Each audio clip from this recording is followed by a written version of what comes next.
जय हिंद। दोस्तों, आज हम जानेंगे कि किसी भी परीक्षा की तैयारी करते हैं तो तैयारी करने के दौरान परीक्षा से पूर्व प्रैक्टिस कितना ज़रूरी है। किसी भी एग्ज़ाम को देने के लिए एग्ज़ाम से पहले हम जो प्रैक्टिस करते हैं, प्रैक्टिस सेट्स लेते हैं, मॉक टेस्ट पेपर देते हैं या टेस्ट पेपर्स को सॉल्व करते हैं या किसी भी प्रैक्टिस जो अनसॉल्व पेपर होते हैं उसको हम सॉल्व करते हैं, तो इसका तैयारी पे कितना प्रभाव पड़ता है, परीक्षा के पॉइंट ऑफ व्यू से यह कितना इम्पॉर्टेंट है और कितना ज़रूरी है प्रैक्टिस करना एक तैयारी करने वाले विद्यार्थी के लिए, आज हम जानेंगे इस वीडियो में। तो आइए सबसे पहले हम जानते हैं कि जो हमारा आज का हेडिंग है वो हेडिंग यही है कि परीक्षा से पूर्व किसी भी परीक्षा से पूर्व प्रैक्टिस, जो हम प्रैक्टिस करते हैं किसी भी परीक्षा से पूर्व प्रैक्टिस कितना जरूरी है, प्रैक्टिस कितना जरूरी है। आज के पूरा जो हमारा क्लास है यह क्लास इसी लाइन पे आपको मिलेगा। ये जो लाइन है दोस्तों, इसको समझना हर परीक्षार्थी के लिए, हर प्रतियोगी छात्र के लिए बहुत ज़रूरी है। अगर कोई प्रतियोगी छात्र इसे नहीं समझता है तो और तैयारी करता रहता है तो उसे प्रैक्टिस करना है, कैसे करना है, कितना करना है, कब प्रैक्टिस करना है, कब प्रैक्टिस नहीं करना है, ये वो नहीं समझ पाता है और उसकी तैयारी में एक कंप्लीट स्ट्रेटजी नहीं बन पाती है। तो इस वीडियो को समझने के बाद आशा करेंगे कि आपकी तैयारी की जो स्ट्रेटजी है वो एक कंप्लीट तरीके से बन जाएगी, जिससे आपकी जो परीक्षाओं की आप तैयारी कर रहे हैं, जिन भी परीक्षाओं की, उसमें सफलता मिलना आपके लिए 100% सिक्योर हो जाएगा। तो आइए जानते हैं सबसे पहले कि प्रैक्टिस क्या होता है। तो आप जानते हैं कि प्रैक्टिस अगर हम नॉर्मली लेते हैं तो प्रैक्टिस का जो हिंदी होता है वो अभ्यास करना। जो प्रैक्टिस का हिंदी होता है दोस्तों वो अभ्यास करना।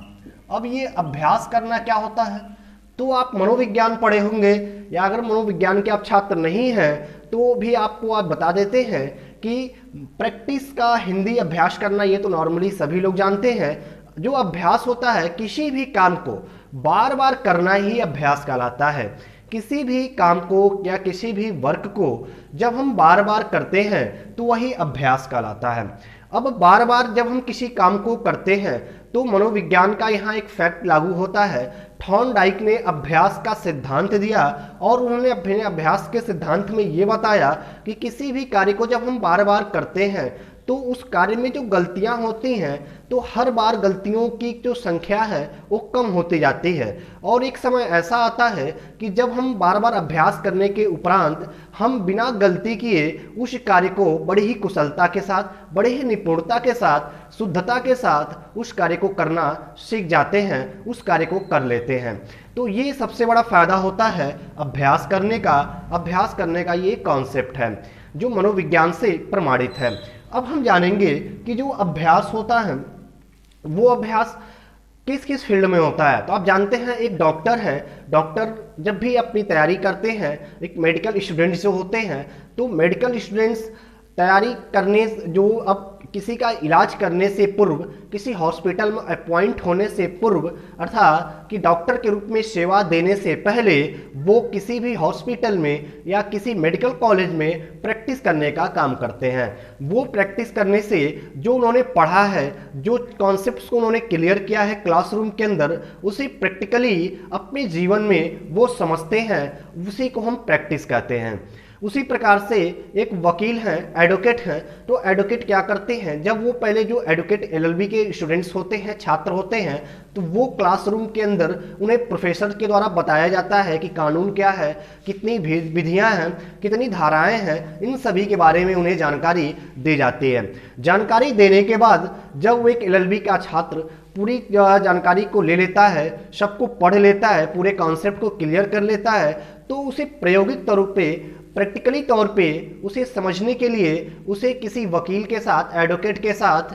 किसी भी न्यायालय में, कचहरी में, दफ्तर में उसे काम करना पड़ता है 6 महीने, 1 साल, 2 साल, और वो प्रैक्टिकली उस सभी कानून को समझते हैं। फिर जाके वो अपना व्यवसाय, फिर जाके वो अपना जो उनका पेशा होता है वकालत का, उसे शुरू करते हैं। तो इसी तरीके से एक छात्र हैं, और छात्र के जीवन में भी जो चीज़ें पढ़ाई जाती हैं, जो क्लासरूम में उन्हें बताई जाती हैं, पढ़ाई जाती हैं, तो एक विद्यार्थी को चाहिए कि प्रायोगिक तौर पे, प्रैक्टिकली तौर पे उस कॉन्सेप्ट को वो अपने जीवन में या समाज के अंदर प्रयोग करें, देखें कि वो कॉन्सेप्ट जो पढ़ाया गया है क्लासरूम के अंदर, वो समाज के अंदर किस प्रकार से लागू होता है और कितना लागू होता है। जब ये हम प्रैक्टिकल करना शुरू कर देंगे, अपने पढ़ाई के कॉन्सेप्ट को समाज के साथ, अर्थात कि वातावरण के साथ जोड़ना शुरू कर देंगे, तो तैयारी जो हम किए हैं, जो पढ़े हैं, वो कॉन्सेप्ट एक लॉन्ग टाइम के लिए हमारे मनन मस्तिष्क में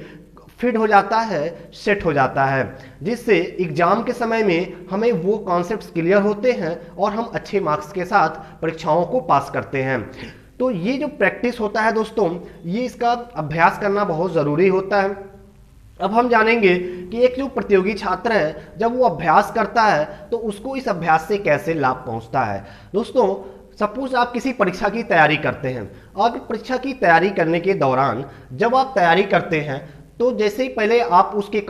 सिलेबस को समझते हैं, उस परीक्षा के पैटर्न को समझते हैं। सिलेबस और पैटर्न को समझने के बाद उसके जो टॉपिक्स हैं, उस टॉपिक्स को आप विभिन्न किताबों से अध्ययन करते हैं, स्व स्टडी करते हैं, या फिर क्लासरूम के अंदर या कोचिंग क्लास के अंदर आप उसको पढ़ते हैं। अब वो चीज़ें पढ़ने के बाद जब पूरे टॉपिक्स आपके क्लियर हो जाते हैं, पूरे टॉपिक्स पे आपकी समझ अच्छी हो जाती है, तो फिर आप किसी उसी सब्जेक्ट का एक प्रैक्टिस बुक लेते हैं, या फिर कोई अनसॉल्व्ड पेपर लेते हैं, या कि उसी परीक्षा की जो प्रीवियस ईयर का पेपर होता है उसे आप लेते हैं और उसको आप सॉल्व करना शुरू करते हैं। तो जैसे ही आप प्रैक्टिस करना शुरू करते हैं, उसे सॉल्व करना शुरू करते हैं, तो वो उससे आपके जो कॉन्सेप्ट है, जो चीज़ें आपने पढ़ा है, वो चीज़ें वहाँ पे आपकी अप्लाई होना शुरू हो जाता है कि कितना चीज़ें आप पढ़े हैं और कितना आपको भूल गया है, कितनी समझ आपको विकसित आपके अंदर हुई है उस कॉन्सेप्ट को लेके, उस पेपर को लेकर के। फिर जैसे जैसे आप सॉल्व करते हैं, तो जहाँ आपको समस्याएं आती हैं, आप पुनः उसको कॉपी से या नोट से पढ़ते हैं और फिर प्रैक्टिस करने की प्रक्रिया आप शुरू करते हैं। धीरे धीरे एक समय ऐसा आता है कि प्रैक्टिस करने से, अभ्यास करने से दोस्तों, आपके अंदर जब आप अभ्यास करते हैं, तो इस अभ्यास करने से जो आपके कॉन्सेप्ट हैं वो पूरी तरीके से क्लियर हो जाते हैं। जो कॉन्सेप्ट आपके हैं वो क्लियर हो जाते हैं अभ्यास करने से। जब कॉन्सेप्ट क्लियर हो जाएगा दोस्तों, तो इससे आपका जो पेपर को सॉल्व करने की जो स्पीड है उसमें तेजी आएगी, बढ़ोतरी आएगी। क्योंकि हम जानते हैं कि हम तभी एक प्रश्न के बाद दूसरे प्रश्न पे जाने से रुकते हैं जब उस प्रश्न के आंसर हमें नहीं मिलते हैं या उसके आंसर बताने में हमें समय लगता है। लेकिन जब कॉन्सेप्ट क्लियर हो जाएगा, चीज़ों को हम पढ़ लेंगे, तो जैसे ही हमको प्रश्न मिलेगा हम उसे सॉल्व करेंगे, और सॉल्व करने के बाद से तुरंत हम किसी दूसरे प्रश्न की तरफ बढ़ जाएंगे। तो इससे क्या होगा कि जो हमारा समय है, उस समय में हमारी क्या आएगी, स्पीड आएगी, गतिशीलता आएगी। और जब गतिशीलता आएगी, आपकी गतिशीलता जब आपकी जो है उससे आएगी, तो गतिशीलता से दोस्तों आपको क्या होगा कि जो समय प्रबंधन है वो आप अच्छी तरीके से करना सीख जाएंगे। जो टाइम मैनेजमेंट है, ये टाइम मैनेजमेंट्स आप अच्छी तरीके से प्रबंधन करना आप जान जाएंगे। तो इससे आपको जब अभ्यास करते हैं, तो अभ्यास से कॉन्सेप्ट क्लियर होता है, कॉन्सेप्ट से आपके अंदर स्पीड आती है और गतिशीलता आती है। गतिशीलता से आपकी जो समय प्रबंधन है, टाइम मैनेजमेंट है, ये आसानी से आपका क्लियर हो जाता है। आप टाइम मैनेजमेंट करना सीख जाते हैं कि अगर हम एक पेपर सॉल्व कर रहे हैं, उसमें 4 पार्ट है, मैथ है, रीजनिंग है, इंग्लिश है, जीके जीएस है, तो किस सब्जेक्ट्स को कितना समय देना है, मैथ्स को हमें कितने देर में सॉल्व करना है, हिंदी को कितने देर में सॉल्व करना है, जीके जीएस कितने देर में सॉल्व कर लेना है। तो जो ये टाइम मैनेजमेंट होता है, इस टाइम मैनेजमेंट को आप करना सीख जाते हैं अभ्यास के उपरांत। अब जब टाइम मैनेजमेंट करना आप सीख जाते हैं, तो इससे हर पार्ट को आप बराबर समय देने लगते हैं, अपने जो आपकी स्पीड है, जो आपकी एक्यूरेसी है, उसके अनुसार। तो इससे क्या होता है कि जब समय प्रबंधन टाइम मैनेजमेंट आप करना सीख जाते हैं तो उससे जो एग्जाम का दबाव है, एग्जाम का प्रेशर है कि 2 घंटे में हमें 100 क्वेश्चन को सॉल्व करना है, ये एक बहुत बड़ा दबाव होता है एग्जाम में एक छात्र के ऊपर। तो जब ही बच्चा जब समय प्रबंधन करना पहले से वह कुशल होता है समय प्रबंधन में, तो वो एग्जाम की प्रेशर को नहीं, उस एग्जाम की प्रेशर उसके ऊपर हावी नहीं हो पाते हैं और वो अपने समय को बांट लेता है कि हमें 2 घंटे में पेपर 100 क्वेश्चन सॉल्व करने हैं, तो कितना समय में हम मैथ के क्वेश्चन सॉल्व करेंगे, कितना समय में हिंदी करेंगे, कितना समय में हम मनोविज्ञान के प्रश्न सॉल्व करेंगे, कितना समय में जी के हमें पढ़ना है, सॉल्व करना है। तो ये सब कुछ जो है वो टाइम मैनेजमेंट कर लेता है। तो इससे एग्जाम का प्रेशर जो होता है, परीक्षा का जो दबाव होता है एग्जाम हॉल में, वो कम हो जाता है। तो इससे एक छात्र के ऊपर जो परीक्षा का दबाव होता है दोस्तों, जो हर छात्र से जिसे गुजरना होता है, ये परीक्षा का दबाव कम हो जाता है ऑटोमेटिक तरीके से। जैसे ही समय प्रबंधन करना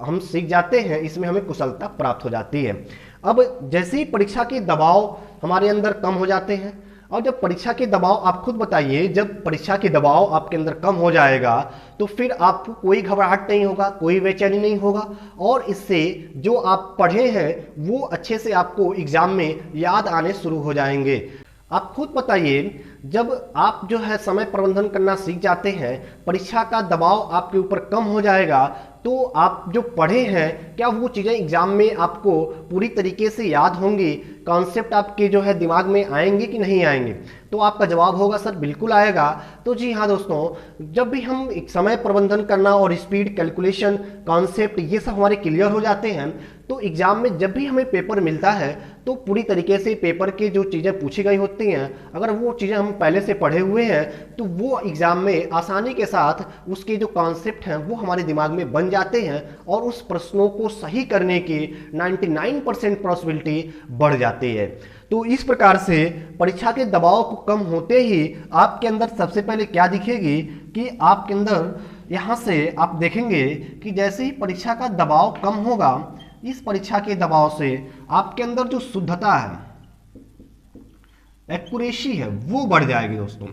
परीक्षा के दबाव को कम होते ही क्वेश्चन को सॉल्व करने की जो शुद्धता है वो आपकी बढ़ जाती है, और इसी शुद्धता के बाद आपको क्या मिलता है, जब आपके अंदर क्वेश्चन को सॉल्व करने की एक्यूरेसी बढ़ जाएगी, अधिक से अधिक प्रश्नों को आप सही सॉल्व करेंगे, तो निश्चित रूप से सक्सेस आपको मिलेगी, सफलता आपको मिलेगी, एग्जाम को आप पास करेंगे, मेरिट लिस्ट में आप चयनित होंगे और सफलताएं आपको मिलेंगी। तो इस तरीके से शुद्धता मिलते ही आपको क्या मिल जाता है, सफलता मिल जाती है, यहाँ से आपका चयन हो जाता है। तो ये जो कॉन्सेप्ट है, सफलता तक पहुँचने के लिए तैयारी के साथ साथ एग्जाम से पहले अभ्यास बहुत जरूरी होता है। अभ्यास से आपके अंदर कॉन्सेप्ट क्लियर होता है, कॉन्सेप्ट जैसे ही क्लियर होता है वैसे अंदर आपके अंदर स्पीड आती है, स्पीड से आप टाइम मैनेजमेंट करना सीख जाते हैं, टाइम मैनेजमेंट से जो एग्जाम प्रेशर है वो कम हो जाता है एग्जामिनेशन हॉल में, और एग्जाम प्रेशर को कम होते ही जो एक्यूरेसी है ये बढ़ जाती है, ज़्यादा से ज़्यादा सही प्रश्न सॉल्व होते हैं और इससे सक्सेस मिलना श्योर हो जाता है, सक्सेस मिल के रहता है। तो इस तरीके से आप तैयारी जरूर कीजिए, इस कॉन्सेप्ट को आप क्लियर कीजिए। एग्जाम से पहले अभ्यास करना कितना जरूरी है ये आपके लिए समझना बहुत जरूरी है। आप जब इसको समझ लिए हैं तो अब आशा करते हैं आप इसी के अनुसार अपनी स्ट्रेटजी बनाएंगे और तैयारी करेंगे, बहुत जल्द सफलता आपको मिलेगी। मिलते हैं फिर नए क्लास में। वीडियो अच्छा लगा तो दोस्तों में शेयर कीजिए, चैनल को सब्सक्राइब कीजिए। जय हिंद। For more updates subscribe to our channel.